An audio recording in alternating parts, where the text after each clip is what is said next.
kayak menggunakan barang ulang kembali itu jadi mengurangi sampah. Itu tindakan awal kita, nggak terlalu ribet, nggak terlalu sulit juga, tapi simple lah. Yang menjadi tantangan utama itu mindset, pola pikir. Rata-rata mereka ngomong gini, oh cuman kayaknya ribet deh mas. Nah, jadi kalau sampah plastik itu kan terurainya lama, di atas 50 tahun bahkan ratusan tahun ya. Plastik-plastik yang tertanam itu akhirnya menjadi mikroplastik yang nantinya menjadi karsiogenik, kanker kesehatan. Podcast gak omong. Go podcast gak omong. Go podcast gak omong.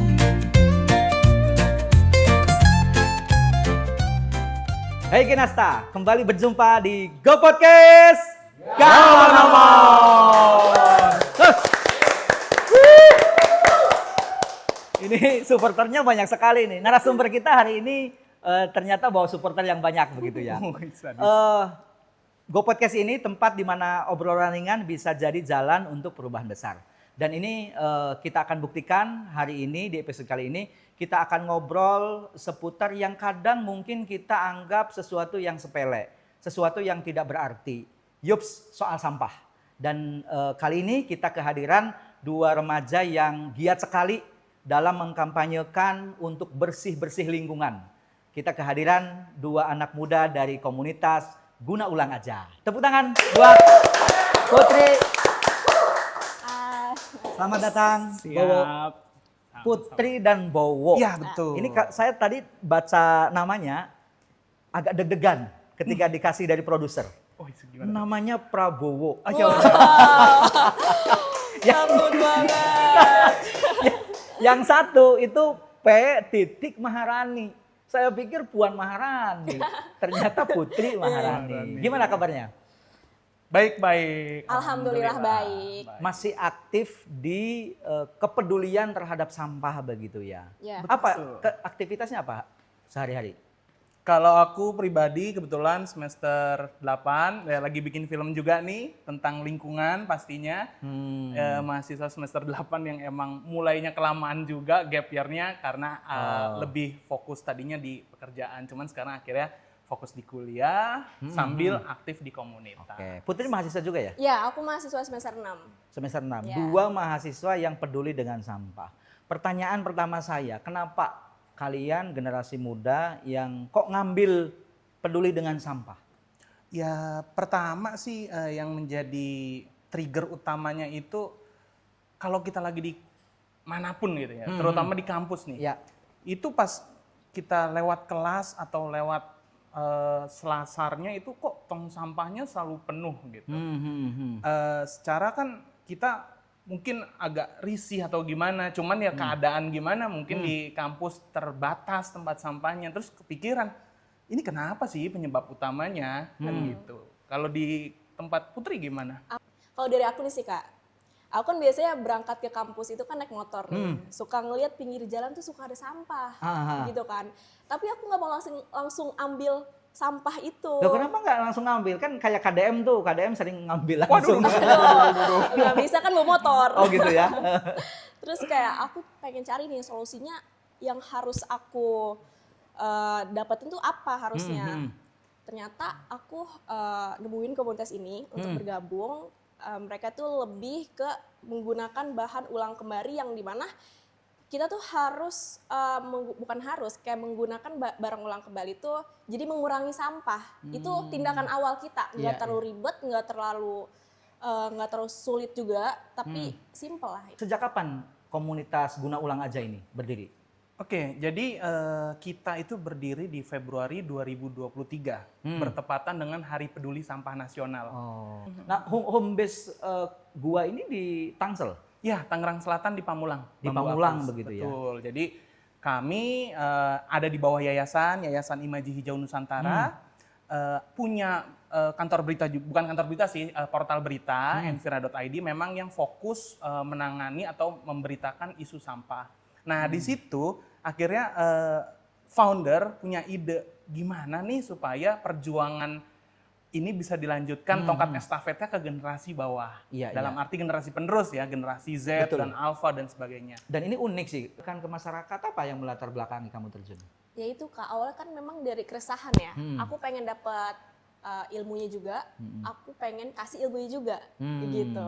Jadi aku pengen dapat ilmunya apa nih sih biar kita tersolusikan gitu dengan cara yang simple, apalagi Gen Z gitu kan, simple. Benar-benar. Terus aku bergabung pengen ikut komunitas deh, ya komunitas yang akhirnya aku tuh tahu akan ilmu itu dan aku kasih ilmu itu ke orang lain juga, Iya, gitu iya, apalagi ke anak-anak dan mereka tuh sangat suka gitu ternyata. Mereka mengapresiasikan dengan tanggapan-tanggapan yang positifnya. Iya. Gitu. Dan sebenarnya gini, kalau kita baca-baca, memang kok sekarang di Indonesia itu komunitas-komunitas peduli lingkungan begitu ya, kayak gua yang kalian aktif di sana itu banyak juga di daerah-daerah begitu ya. Iya sudah banyak. Betul. Jadi berarti kepedulian masyarakat terhadap sampah ini, terhadap lingkungan sudah meningkat juga begitu ya. Bisa dibilang meningkat, bisa dibilang tidak. Oh. Dalam arti kita lihat tolak ukur mungkin ya, tolak ukurnya kalau di kota-kota besar mungkin sudah mulai jalan karena prasarananya sudah ada, infrastrukturnya sudah ada, edukasinya sudah ada. Ngomong-ngomong penanganan sampah itu kan kalau tidak salah ya, ada 3 R begitu ya. Betul. Reduce, reuse, recycle. recycle. Nah, saya baca di Instagram kalian itu kan kalian fokus ke reuse ya. Kenapa milih di reuse-nya bukan di recycle atau di reduce-nya? Oke, memang mungkin kita kenapa fokus di reuse, akhirnya itu menjadikan nama kita. Guna ulang, reuse, Ya. kan gitu. Kenapa sih nggak reduce, nggak recycle kan Ya. gitu. Satu, yang melatar belakanginya karena komunitas yang fokus di reuse itu di Tangerang Selatan ya baru kita. Wih, tepuk tangan dong. Mungkin Gila. boleh dicek. Terus mungkin kalau kita lanjutkan lagi, reduce itu kan mungkin lebih ke praktik menguranginya. Jadi bagaimana cara kita mengurangi sampah. Nah, kalau recycle itu bagaimana kita mengelola, menjadikan sampah itu bernilai atau biasa kita sebut daur ulang. Daur kan. ulang Nah, begitu. ternyata- Ada yang jadi ini ya Pak, kompos banyak, begitu ya. benar. Organik jadi kompos, bisa jadi ekoenzim, anorganik bisa jadi papan plastik dan sebagainya gitu. Nah, oleh karena itu kita lihat nih di reduce itu cuman mengurangi, di reuse. Nah, reuse itu ternyata lebih ke prakteknya langsung. Jadi praktek bagaimana masyarakat bisa mengurangi timbulan sampah. Jadi kan sebelumnya si reuse nih ada reduce. Nah, reuse itu apa sih? Ternyata gampang banget, sesimpel kita memakai barang atau wadah apapun yang bisa digunakan berulang kali. Jadi kita pakai, cuci. Contohnya Contoh real nyatanya mungkin sekarang lagi tren tuh tumbler. tumbler. Oh iya iya. Jadi mungkin kalau di kafe tuh kan banyak banget ya, Put. Banyak Pakai banget. tumbler Ini gitu. anak-anak kayak Putri itu saya kalau misalnya nongkrong di kafe itu sekarang sudah cukup ini ya, masif banyak yang Ya. Banyak, bawa-bawa bahkan tumbler. anak kuliah juga sekarang mayoritas bawanya tumbler. Tumbler ya. Anak Cuma kuliah. masih ada aja yang bawa botol plastik. Cuman ya alhamdulillahnya berkurang seperti itu. Iya makanya cuman itu kadang tidak cukup satu tumblernya begitu ya, punya koleksi Betul. tumbler. Iya. Sampai ada, kita juga pernah diundang pameran 1000 tumbler. 1000 tumbler, beliau kebetulan kolektor juga, Bapak Kemi namanya, mengundang secara eksklusif ke komunitas guna ulang aja.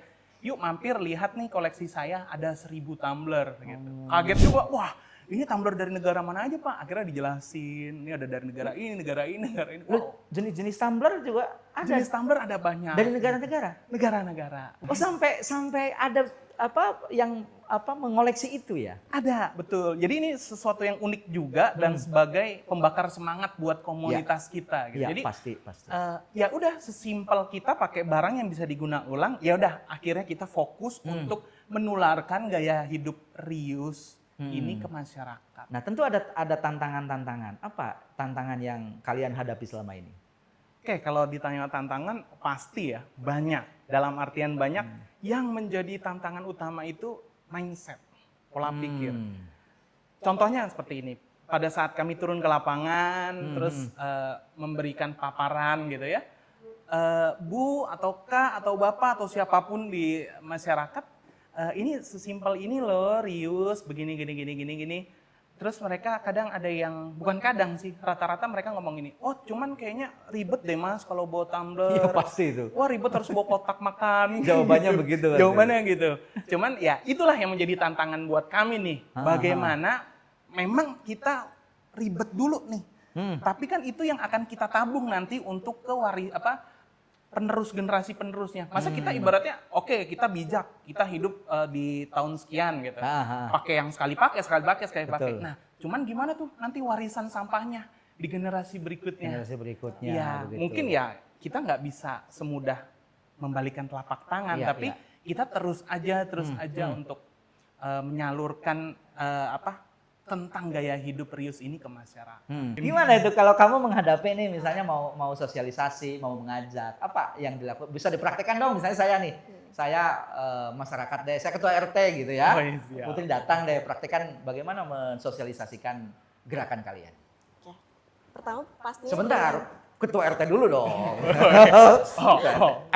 Gitu kan. cara praktek yang pertama aku samperin ketua RT dulu nih. RT. Ini soal lagi event ini ya, gue atau datang langsung aja ke aku. Betul. Selamat pagi Pak. Pagi Putri. Kok kasih belum tahu namanya. Iya. Pagi. Pagi Pak, bapaknya mau kemana nih?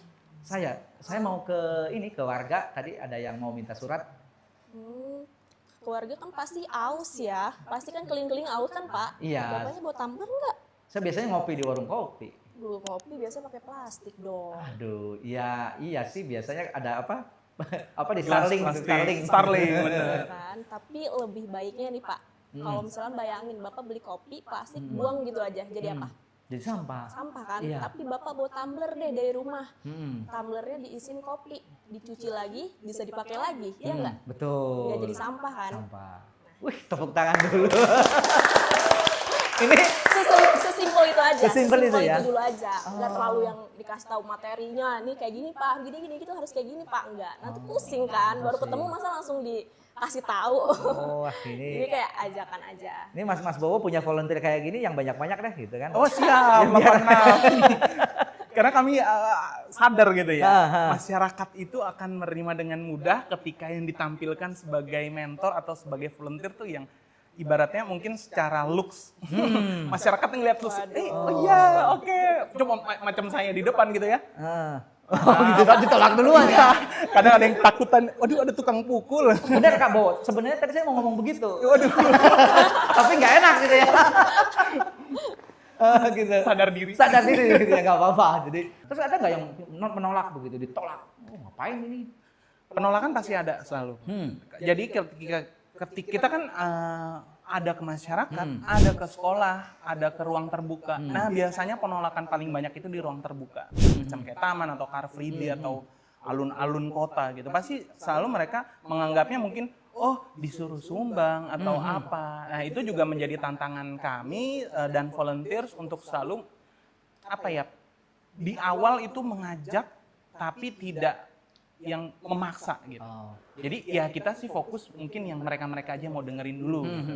Dalam artian kan kita nggak bisa memaksakan juga ketika bu ayo diikuti terus sampai pulang. Malah takut kan? Nah benar. Jadi kita sadar gerakan ini memang harus masif tapi kita harus tidak memaksa. Gitu. Nah bentuk kegiatannya apa? Di Car Free Day kah? Atau door to door? Atau ada seminar atau apa? Yang efektif? Yang efektif ya selama ini kita lakukan itu yang pasti di ruang terbuka semacam Car Free Day atau di alun-alun kota. Iya. Terus kita juga ke sekolah-sekolah karena kami yakin kan dari generasi yang masih muda nih ketika kita berikan pemahaman yang mungkin mereka belum tahu kita jelaskan yang simpel-simpel gitu. Iya. Mereka akan nangkep akhirnya menjadi kebiasaan. Nah, Ini bisa dijelaskan apa sih dampak reuse khususnya dalam penggunaan plastik? Tadi kita sebut dari tadi plastik. Seberapa jauh pengurangan plastik dengan metode reuse ini? reuse. Kita pernah melakukan edukasi di satu sekolah di Tangerang Selatan SD gitu ya. Nah di situ kami melakukan juga pendampingan selama jadi pasca dari edukasi 3 bulan kita hadir lagi, terus 3 bulan kita hadir lagi, terus diadakan semacam kayak riset gitu ya. Nah di situ sih terlihat untuk masyarakatnya dalam artian murid-muridnya mereka sudah paham gitu. Nah ternyata pihak sekolah pun membantu dalam artian gini, pedagangnya juga diedukasi. Oh. Dalam artian pedagang gini, Pak, Ibu besok nggak usah nyediain plastik lagi. Loh terus gimana? Nanti anak-anak kita berikan pengertian untuk membawa kotak makan, tumblers gitu, secara continue gitu. Guru memberikan ke siswanya continue, mengedukasi kantinnya juga continue gitu. Dan akhirnya sudah berjalan tuh. Plastik sampah yang dihasilkan gitu ya, itu dikit. Sampai-sampai sekolah itu bank sampahnya tutup. Karena sekolah itu awalnya basicnya punya bank sampah. Nah, bank sampah itu kan dari mana sih sampah-sampahnya? Ya dari botol, dari plastik, dari itu ya ibaratnya. Ini bukti nyata ya. Nah, itu bukti nyatanya. Sebagian ya. Gitu. Ya, dampak panjangnya apa kalau kita buang sampah sembarangan, menggunakan plastik yang sekali pakai begitu? Sebetulnya kalau ditanya dampaknya banyak. Mulai yang pasti utama lingkungan. Lingkungan itu ya kita bicara TPA. TPA udah kayak gitu. Sedangkan kemarin aja di Tangsel sudah sempat ditutup TPA Cipecang. Nah itu yang terlihat. Terjadi penumpukan sampah di pinggir jalan, wah pokoknya banyak deh. Itu mungkin saya ada beberapa videonya nanti bisa ditampilkan. Nah dari situ akhirnya merembet ke kesehatan. Kesehatan apa? Yang heboh, yaitu mikroplastik. Nah jadi kalau sampah plastik itu kan terurainya lama. Di atas 50 tahun bahkan ratusan tahun ya. Jadi di situ mikroplastik atau plastik-plastik yang tertanam itu akhirnya menjadi mikroplastik yang nantinya menjadi karsiogenik, kanker kesehatan. Dan itu berpotensi menyebar ke masyarakat? Otomatis, melalui air, melalui tanah, bahkan melalui udara, nanti ada lagi perubahan cuaca, iklim. Mungkin zaman dulu orang pahamnya yang belakangnya September, Oktober, November, Desember hujan. Ya. Ternyata enggak, Januari, Februari, Maret hujan juga. Nah, ini perubahan iklim tadi? Perubahan iklim, karena sampah tertumpuk di TPA, terus akhirnya menjadikan gas metan tersebut naik ke udara. Nah, akhirnya terperangkap. Nah, harusnya tadinya iklim itu bisa berjalan sebagaimana mestinya, tetapi sekarang ternyata tidak, karena ada perubahan iklim itu yang mengakibatkan efek gas rumah kaca. Nah, ternyata dahsyat ya? Sedahsyat itu. Nah, otomatis itu akan juga berdampak ke ekonomi. Anggaplah, asik, pedagang es ketika bulan panas, gue bisa jualan nih, laku. Ternyata sekarang kan hujan. Betul. Lah, kita kapan dagangnya? Kan kata tukang es gitu. Ya. Nah, mungkin itu secara yang simpel-simpelnya gitu yang terlihat secara itu. Tapi ya kalau ditanya jangka panjangnya, karena nantinya masyarakat jadi terbiasa konsumtif, itu yang nantinya menjadikan ekonomi kita ya secara tidak langsung terganggu. Dalam artian kayak sekarang lah gen-gen muda, aduh nggak ngopi nih, nggak mantep gitu. Nah akhirnya kebiasaan tuh ngopi yang emang sekali pakai, buang. Jadi tumpukan sampah, jadi ke masyarakat lagi. Jadi sampah dari masyarakat untuk masyarakat. Oleh masyarakat? Nah, oleh masyarakat. Harusnya kan koperasi itu. Nah, itu juga kayaknya kalau secara 10-20 tahun tidak tertangani, otomatis itu menjadi bom waktu. Di bom waktu begitu ya. Maka perlu kesadaran begitu. Maka Putri kalau nongkrong itu teman-temannya gimana tuh respon dengan aktivitas Putri dengan kampanye-kampanye sampah ini? Justru mereka banyak yang ingin join karena penasaran juga. Banyak yang ingin join, gimana sih emang caranya biar kita tuh emang ngurangin sampah, tapi nggak yang mungut sampah gitu, nggak yang ngambil sampah. Ya dari diri kita dulu. Kalau yang mungut sampah kayak Putri ini bingung yang gaji nih. Ya kan? Gajinya berapa nih Pemdanya gitu. Waduh, Pemda boncos. Pemda boncos. Pernah bantuin begitu ya. Tapi ide bagus juga tuh. Mungkin KDM ini diberdayakan gensi-gensi untuk gerakan hemat sampah begitu ya, seperti dua kader kita ini. Oh bisa, nanti bisa. Jadi kami ini memang fokusnya di Tangerang Selatan gitu ya.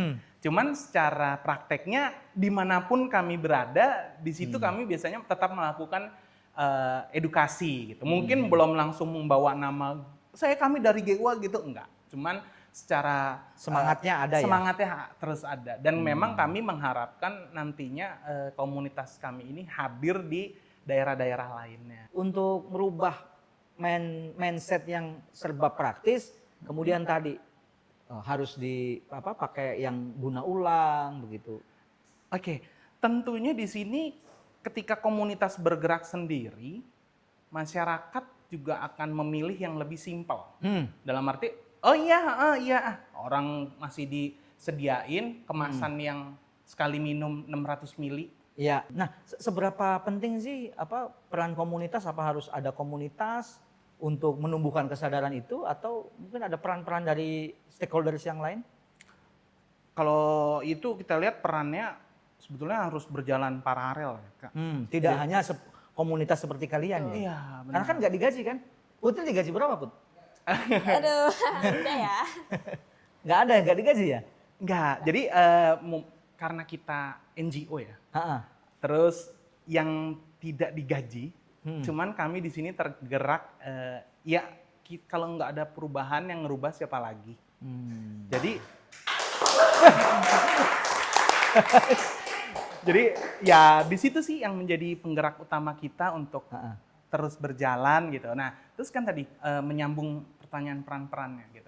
Kalau ditanya peran komunitas, ya pasti penting karena komunitas paling dekat dengan masyarakat. Iya, betul. Dimanapun ada komunitas, di situ biasanya ada masyarakat. Nah, tanggapan dari stakeholders selama ini seperti apa? Misalnya kayak pemerintah atau mungkin stakeholders yang lain terhadap gerakan kalian? Selama ini kan kita juga melakukan audiensi ya. Tentunya fokusnya ke Dinas Lingkungan, KLHK, PPGLHK. Iya. Mereka sih menyambut senang dan menyambut positif gitu dengan hadirnya kita. Karena kan kita juga sebagai mitra mereka dalam membantu menyebarkan yuk kita lebih cinta dengan lingkungan, yuk kita lebih bisa bersih, bijak dalam melakukan kegiatan apapun. Nah, itu bagaimana pelibatan Gen Z? Putri mungkin bisa menyuarakan pelibatan Gen Z dalam gerakan ini. Makanya kita kasih edukasi yang fun kepada mereka, yang relate aja gitu, yang estetik tapi kayak nyampe ke mereka sampai kayak oh ini nih gaya gue gitu, sampai mereka tuh yang menemukan diri dia sendiri dengan cara itu, edukasi dengan fun, kampanye kita yang fun, itu yang relate sama mereka. Berarti kampanyenya tidak hanya di sekolah dong, ke kampus-kampus juga? Kampus juga. Bahkan ke dosen-dosen. Wih, ini berarti gantian ya? Biasanya dosennya nguliahi mahasiswa, jadi mahasiswanya nguliahi dosennya begitu. Oh iya. Jadi tanggapan di teman-teman kuliah gimana? Tanggapannya ya bermacam-macam ya Put ya. Bahkan mendukung ketika ada event di kampus, bukan lagi pakai botol minum yang plastik itu. Kita dikasih tempat makan yang itu tuh bisa dipakai lagi. Sampai tumblernya itu tumbler kecil untuk minum mahasiswanya. Itu satu orang dikasih, terus juga sampai tempat makannya pun itu bisa dipakai kembali, bukan hanya kertas Sekali biasa pakai atau doang. plastiknya aja gitu. Sampai kampus pun mendukung. Kita mengharapkan mentor-mentor ini terus tiap sebulan sekali kita ada kelas pemantapan. Mereka ini jadi masuk turun ke lapangan tuh yang nggak kosong banget. Dalam artian paham, ya dasar-dasarnya paham. Mungkin teman-teman yang ada di luaran selain Tangsel ya, mungkin bisa melakukan studi tiru begitu ya ke teman-teman gua.